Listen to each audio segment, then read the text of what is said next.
Pemirsa, mengawali berita pertama, Jalan Tol Palembang Indralaya dilakukan penutupan menjelang kedatangan Presiden Jokowi yang akan meresmikan Tol Indralaya Prabu Muli pada hari Kamis 26 Oktober 2023.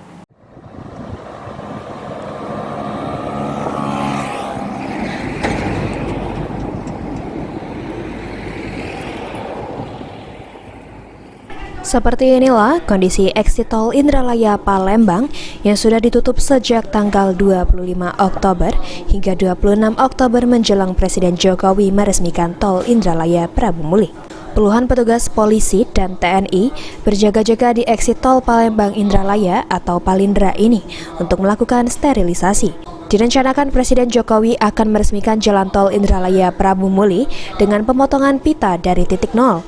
Selain meresmikan Tol Indralaya Prabu Muli, di Ogan Ilir, direncanakan Presiden Jokowi juga akan berkunjung ke Palembang.